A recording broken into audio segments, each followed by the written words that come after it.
Hello, everybody, in the Ultimate Baby Sleep Group. No, I'm on time this week. Sometimes I'm a little late.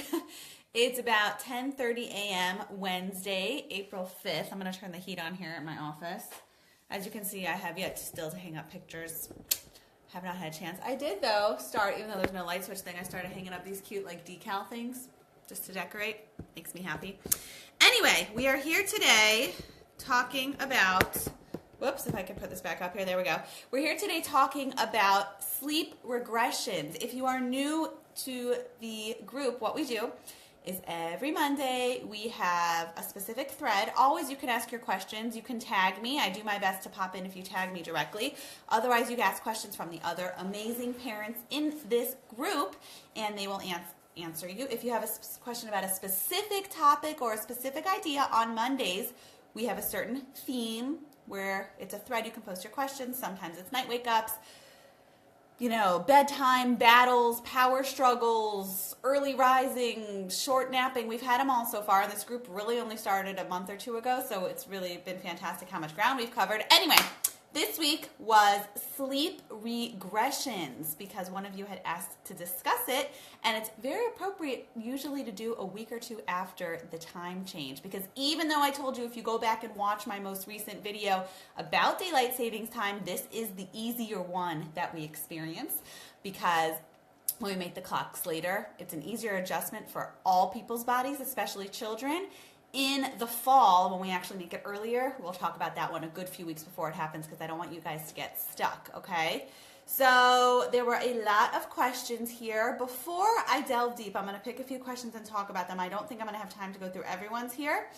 But before talking about that, I want to just give you a few ideas as to what a sleep regression really means, why it happens, and in general, what the whole idea is behind it, because I think it's important before we start addressing the actual topic of sleep regressions and questions, and any of you watching live, if you have a specific idea you want to talk about, let's talk about what a sleep regression is, okay? Everyone knows there are certain predictable, or let's not say all predictable, but certain expected periods where children seem to have sleep regressions.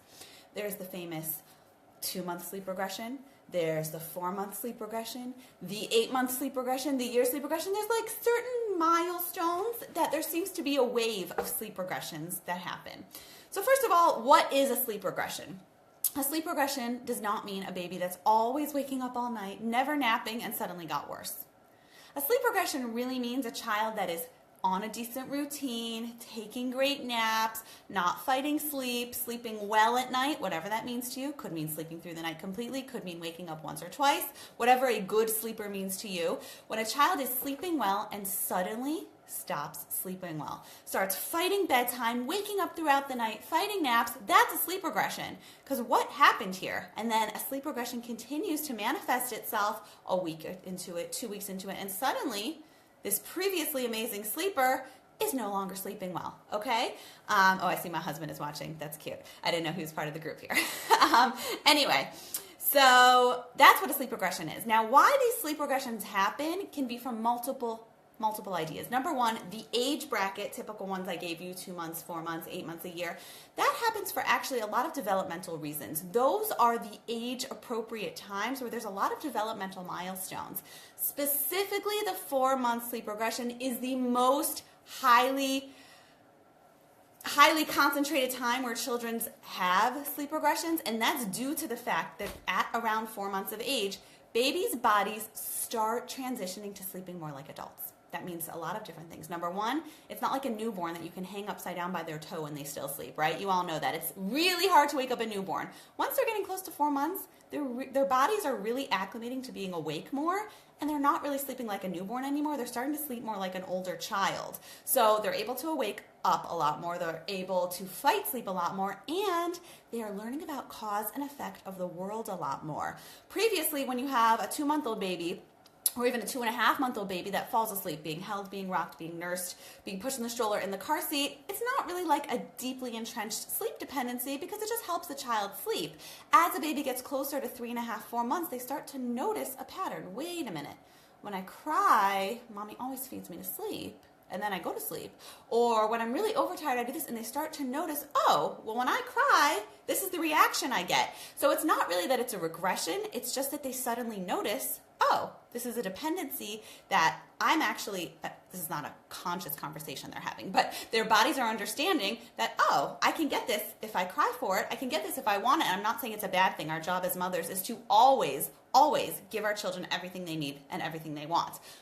Sometimes, but to make sure that they're at least emotionally stable, emotionally getting their needs, especially a little baby, okay? But that's why it's happening, because they're learning about the world and they're seeing, oh, I can have my parent help me to sleep. I can have my parent do this when I constantly call out to them. They're there and they help me.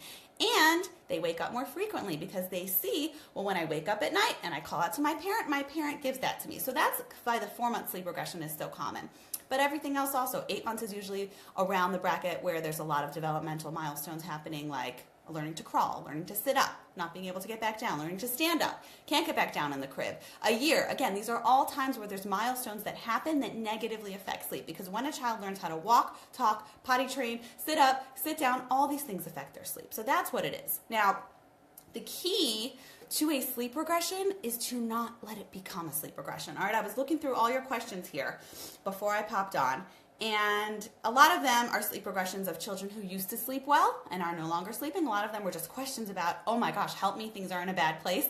But in general, the key to preventing a sleep regression is exactly that, preventing a sleep regression. When you're able to nib your child's sleep in the bud after one night, 2 nights of being off, then it doesn't perpetuate itself into 1, 2, 3 weeks of constant battles where suddenly you're looking that, oh my gosh, I've been up with my child for 3 weeks and my baby used to sleep through the night, right? So the key, and I'm just going to give you a very general, this is actually the 3rd step in my 3-step system. I don't know if any of you have read any of my books or watched my sleep workshop. It's on my website if you want to check it out. We go into this in a lot more detail. But my 3rd step I call the sleep line, or if any of you are actually in my Rested Moms Club here, I can't see who's watching, or people who have worked with me, the 3rd step is the sleep line. Because I want you to know what the sleep line is I view sleep as a line. It's like this, right? Sometimes we might move a little to the right, sometimes we might move a little to the left, but the goal is that you don't ever veer too far away from this line. And why we need this line in place is because I will tell you, as a mother of 5 children, having worked with hundreds and hundreds and hundreds and hundreds of families over the past 10 years, being a sleep expert, the only thing that you can rely on as a mother is that your kids are always changing. So if you're trying to control everything by, oh, sleep always has to be perfect, we always have to be in routine, you're just setting yourself up for a lot of disappointment and a lot of frustration. The goal is to understand this baseline and do what you can to navigate it so when it gets a little to the right, a little to the left, you don't ever veer too far that suddenly you're all the way over there or all the way over here and your sleep is so far off that you can't get back on track, okay? So that's like a little bit of a base idea of sleep regressions, what they are and how you do that. Now, how you actually do that, and I'm going to pick a few questions here and go through them, but how you actually ensure that a sleep regression doesn't happen, is by being on your game, all right? If you know you have, let's take this person's question, for example, okay? Andrea, question number 1. I'll read the question. I'm going to use her as an example, okay? My 8-month-old was sleeping through the night in her crib, like 8 to 5 or 6. Okay, here's a perfect example. Andrea's 8-month-old slept through the night, 8 to 6, 10 hours straight. She got a stuffy nose, and she's been teething, and she's been waking up a lot. This is classic. A child gets a fever, a child gets shots, a child suddenly has a stomach ache, whatever it is, throws them off their sleep, okay? The last couple of nights, she's just been waking up once around 2:40, and she will not go back to sleep. Now, you're lucky, Andrea, because sometimes the 2:40 turns into waking up twice a night, turns into 3 times a night, and suddenly you're up every hour again with your baby. So what do, Andrea? You bring her now into your bed because you're exhausted. She hasn't fed during the night since 3 months, so you're not feeding her, but you want her to be back in her bed. Cry it out's not an option. I don't blame you, honey. I'm not a fan of cry it out. And your husband works very early and you have a small house. Technical reasons why you don't want to do it. She catnaps during the day, half hour. She has different suggestions. Okay, perfect prime example. I don't know if you're watching, Andrea, but this is a perfect example of a sleep regression. Her baby slept 10 hours at night from 8 to 6. Was teething, not feeling well. Obviously, that happens. A lot of babies get, stomach issues. They're drooling a lot. You give them Motrin. It's painful. Suddenly, this 8 to 6 started getting broken up. And now, oh, you are here. Great, Andrea. And now, at 2:40 a.m., Andrea's baby wakes up and is fighting sleep to the point where Andrea is exhausted, Her husband wakes up early and she has to bring the baby to her bed. So what you want to do here is, this is a classic sleep regression, my dear, okay? Classic, because your baby was sleeping beautifully, suddenly something happens, something arises, could be travel, could be jet lag, could be anything, you know, could be because the sky is blue today. Sometimes there's no reason we can like label. Your baby's waking up at night. Now, I don't know how long this has been going on. How long have you said that this has been going on? The last couple of nights. This is the time to catch it, Andrea. If this has been happening for 2 or 3 weeks, I'm going to talk about that at the end of this video today, because that's another story. You are in the prime time to catch it now. After 1 night, 2 nights, 3 nights, the first few nights is when you want to catch this sleep regression to make sure it doesn't turn into a sleep regression. We'll call it getting thrown off kilter, because if you don't push it back onto that sleep line, that's when it becomes a sleep regression, full-fledged, and you are very much off the line, far away from this base, okay? So what you want to do, Andrea, is, you know, you're not feeding her in the middle of the night, and it sounds like a new dependency is starting to develop, right? It could be with any of your stories, any of your posts here. Your baby got used to eating at night, your baby got used to being held at night. In Andrea's case, her baby got used to being in her bed now at 2:40 in the morning, and it's a new dependency her baby is going to develop and latch onto if Andrea doesn't do something about this. So Andrea, you want to put your baby back in her crib. And I'm not telling you to leave her to cry it out. You said you don't like to. And you said that that's not even an option for you in terms of your husband and waking up and your whole dynamic of your home. Fine. Go through the other videos here and pick a method you feel comfortable with. The key is she knows how to do this. You don't have to teach her anything. You have to remind her how to do something. And that's the key. People get nervous. Oh no, now my baby's totally used to sleeping in my bed. How am I going to put my baby back in the crib? She's going to scream. She's going to be angry. She's going to be upset.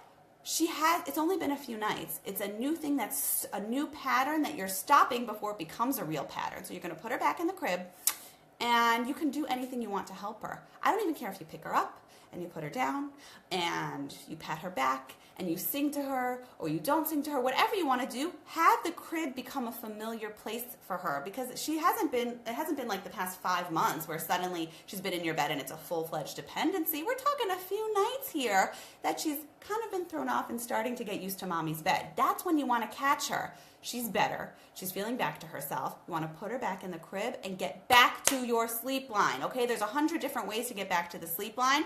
Use a sleep training method that you like, even though you don't really have to train her. Use a gentle method to help her phase off of that dependency. But at the end of the day, her crib is where she associates sleep. She falls asleep in her crib. She still sleeps that large chunk from 8 p.m. till 2:30. It's not as if this crib is a place that she's not used to. You just have to make sure it becomes more acclimated to what she's used to doing, so that way the previous habits can just kind of get back in gear for what was before, okay? You want to help her. You want to be gentle. You want to do whatever you can to make sure that things are in a great place with her sleep, because you know she can do this, okay? And it's really just about catching those initial few days. Teething, sickness, that's a common thing that can cause a sleep regression. Obviously, when your baby has a fever, hang on, my heater's too loud.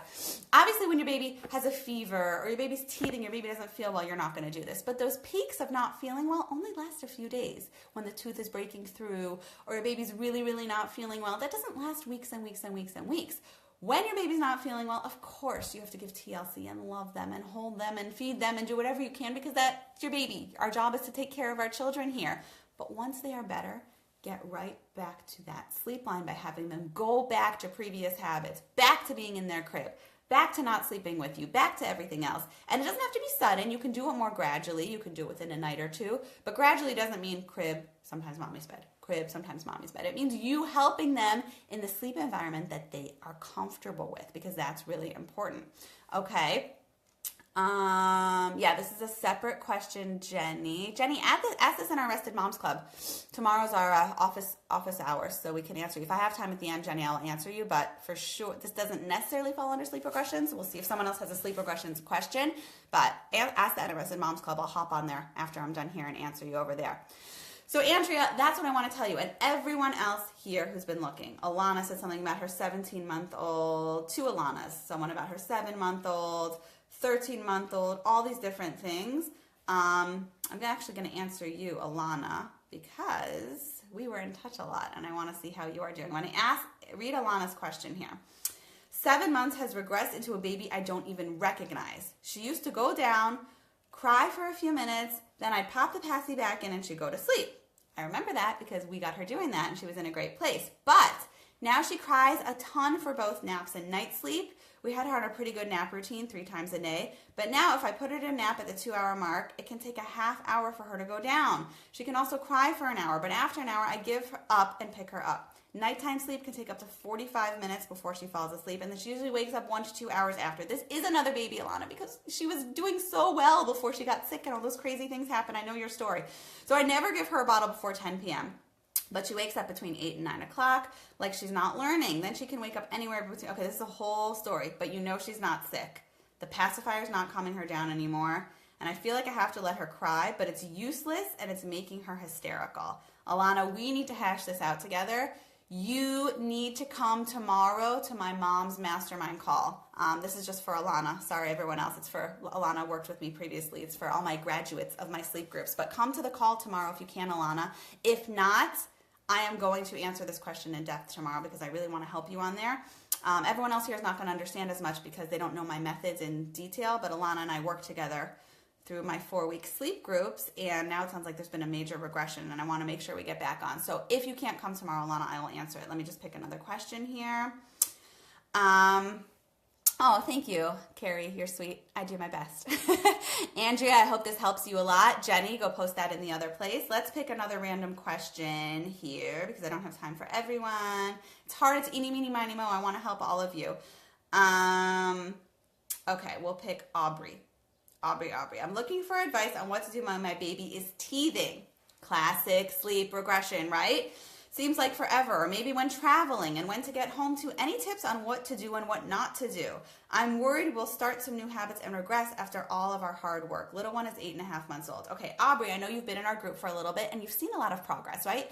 You've gotten, I remember, I think something, you got your baby's nighttime feedings weaned out. She was sleeping longer stretches at night. That's awesome. But now she's teething, you're traveling, things happen, and whether or not you've had a regression or you're nervous a regression is going to happen, this is key with sleep regressions. It's all about this line that we talked about. So traveling, sickness, it's all under the same thing. When you're in it, you have to navigate around it, right? When you're on an airplane and you're traveling to a different time zone, or your aunt who has a really small bedroom and you have to sleep in the same room with your baby and she's like playing peekaboo with you when she sees you because she's used to being in her own room, or she's sick and she has a fever. When you're in the spouts of the difficulty, that's not the time to problem solve, right? You can't help her sleep through the night when you're traveling. You're not going to force her to sleep through the night or possibly even expect her to sleep through the night when she's sick and has a fever and has teeth popping in.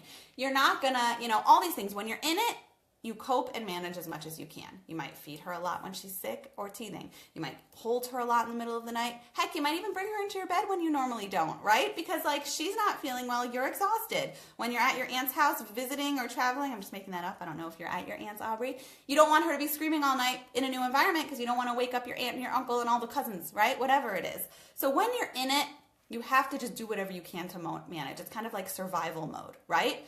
But once you're home, once she's not sick, once you're back into normal habits, that's what I want you to do, exactly like I just told Andrea to do. Back in your crib, back to normal habits. It doesn't have to be, closing the door on her if she's been used to being with you for a little. It could be, I suggest doing something more gentle that is comfortable for you, comfortable for her, maybe helping her get familiarized again with her crib. But remember, it's not reteaching, it's reminding. And it's so important you know that because so many people get nervous. Oh, my baby totally forgot how to do this.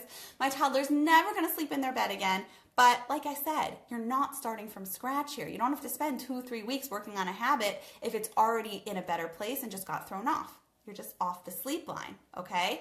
Now, that's when you're in the kicks of it. A few days into it, you're back home and you're trying to get back in. What do you do when you have had a full-fledged regression and your baby's been up for 2 weeks, for 3 weeks when they previously slept well? Okay, that wasn't Andrea's situation. I said that was when she's in the middle of it, starting. If she would wait another week, she would possibly create an entire sleep dependency again and a full-fledged sleep regression. But what do you do when your baby is up again all night, used to be an amazing sleeper, and now has had this horrible sleep regression? That's when you're going to have to make a game plan, because it's not a matter of just being slightly off your line. You're way over there in left field, miles away from your line. But it still is not as if you're starting from scratch, because your baby does still have some semblance of memory of what to do and be a good sleeper, but you can't just spend a night or two, because you're talking about a baby that, let's say, used to sleep 10 hours straight and now wakes up every hour to eat, or developed a dependency on a pacifier or is used to being held or being in your bed. You need to reteach them gently, but you don't need to necessarily spend weeks and weeks and weeks and weeks doing it, okay? So whatever method you used before to get them to sleep, or if they just naturally were a beautiful sleeper, good for you, okay? Those are not the parents who contact me, but let's say you had just a champion sleeper and now there's a regression and you never did anything about it. You want to do something to slowly replace that dependency with something else. If your baby got used to being held all night, maybe do something else that your baby doesn't like as much because they might not be happy about it, but you're still responding to your baby. You might pat them a different way. They got used to patting. Maybe sing to them. You know, whatever it is, you can watch the sleep dependencies video, but whatever it is that the new sleep dependency is that's been developed, replace it with something else and then replace that with something else while you slowly, you know, kind of get less and less and less involved. Now, it shouldn't take too long because if your baby was previously sleeping well, you know they're capable, but it probably will take about a week. When you're really full off, really entrenched, like deeply in a sleep regression, it could take a good week. But it's not as if you're starting from scratch when I work with my families and it takes 3 weeks or 2 weeks. You know what I mean? Christy, is it wrong for them to fall asleep outside of the crib in my arms or the floor, then put them in if rubbing their back, singing, etc. doesn't work in the crib anymore? I need to somehow gradually put her back in awake, but I'm at a loss. So I have no problem with that temporarily, but Christy, you want to make sure it doesn't become a sleep dependency where suddenly every hour your baby only falls asleep when you're holding her, right? Only you can decide what's a sleep dependency. It's very personal. I always tell people a sleep issue only exists if you think it's an issue, right? So Chrissy, if you think that that's going to be a good way to gradually transition her back into the crib, go for it, but just keep your eyes on it. You want to make sure it doesn't become something that's like a nightly, hourly, bi-nightly, whatever ritual that you're constantly doing, and she only falls asleep being held. If you see that's the case, then you might have to change your game plan to replace that sleep dependency with something else. Okay, let's see if there's anything else that I didn't cover here, but that's really the main idea of sleep dependencies. It's all about nailing it when you're in those 2-3 days of slightly being off the line, right, like here. So I'm a visual learner, so I assume everyone else is too, but here you're on your sleep line, you're a little off to the right, little off to the left, little off to the right. That's how to navigate it. And when you're so far off, you got to make a game plan to either mimic what you did previously to get your child sleeping in a much more like abridged version. You don't have to spend 2-3 weeks. Spend about a week slowly replacing the sleep dependency with something else. But it won't take too long because it's just a matter of reminding, not reteaching. I want you to like reframe in your mind what that is, because people get nervous and they think, oh my gosh, I just did this to totally start from scratch. I worked for 3 weeks to get my baby sleeping through the night. Your work is not for nothing. You just got to get that back and remind your baby what that's all about. Okay, a lot of the questions here about babies who just aren't sleeping well, which is questions that are amazing to ask, but I want to speak specifically about sleep regressions in general. And I want you all to know this. Someone just asked me what this group is all about. And they said, you know, it's great. We're here. We're helping each other. I want to just clarify, this is not a support group. I don't want this to be like a sleep support group where we're all in here just kind of like complaining and talking about things. I want you all to view this as a solutions group, okay? We're all here to help one another. You all have such amazing advice and experience, like from these videos that I do and I try to pop in between all of us. I want this to be a group of sleep solutions where we can help one another, okay? So no, it's not a support group. It's a solutions group, okay? I just wanted to say that. Okay, Mickey, let's pick your question here. Mickey, my son just turned 1 and was finally sleeping through the night when his molars started coming in. Perfect example, okay? For the past 3 weeks or so, he's been waking up at least once a night. I've tried just laying him down, rubbing his back. Sometimes it works, but most of the time it doesn't. I end up picking him up and nursing him, so he'll just go back to sleep. He naps once a day for about 2-3 hours, and you're just done. Okay, so perfect example again, Mickey. But Mickey is not like Andrea, just slightly off. It's been going on for 3 weeks straight. She is in the trenches of a sleep regression. So Mickey, you see what you're doing isn't working, and I think it's probably not working for a few reasons. It's inconsistent. Sometimes you pick him up, sometimes you pat his back, sometimes you nurse him, sometimes you this, and that's an important thing to keep in mind. Just like when you're teaching in the beginning, when you're getting back on your sleep line, it's really important that you're consistent because your baby doesn't know what you're going to do. Is mommy going to feed me? Is mommy going to pat me? Is mommy going to pick me up? Is mommy going to do this? You have to give your child a consistent message. That's the only way they're going to learn what to expect from you, okay? Really important. Really, really important. Okay, so you want to do whatever you can to get back in that line because it's constant, I'm telling you. And even my kids, when we travel, they don't sleep well. I think it was a few weeks ago, I might even told you guys about this. My 2-year-old was sick with a fever, and I brought her into my bed. I will tell you the truth of what I did. I am guilty. I brought her into my bed, but guess what? My kids do not even know what to do when they're in my bed. My kids are not even allowed to touch my bed with a 10-foot pole, okay? It's like the only place in my house that's only mine. I don't let my kids there. But my baby didn't even know what to do with herself, so she didn't even sleep well. Forget it. But I got her back in. I had to help her a lot. She had a fever. I was holding her a lot at night. Poor girl. She had a really high fever, wasn't feeling well. I'm not going to leave her in her crib like a drill sergeant and say, you must stay in your crib because you must sleep. Of course not. I am a mother, first and foremost, and my job is to be there for my child. And I helped her, and she wasn't feeling well, and I was exhausted, and I was giving her Motrin. If you're for or against medicine, separate discussion here. I gave her some medicine, and I was sitting there holding her, but guess what? After 2-3 days, when her fever was gone and she was back to normal, she went right back in that crib. I sang to her and helped her a little more than I normally would, and a night or two later, she was sleeping through the night again. Because I don't let it get to that point where it's more than just a little to the left, a little to the right. I won't let it get to a place of left field because I nip it in the bud when it happens. And that's how you can prevent sleep regressions. And if you're in the middle of a sleep regression, do what you can to get back on, okay? Consistency and knowing that your child is capable because they used to do it, okay? I don't think there are any other questions here. There were a lot of questions in here, but I think this probably generally answered a lot of your questions about sleep regressions and how they work.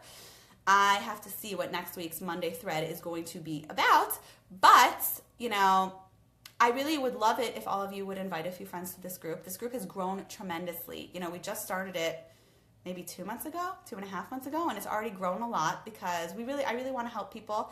And I know if you have friends who are sleep deprived and you feel like they would benefit, they can hop on these live streams.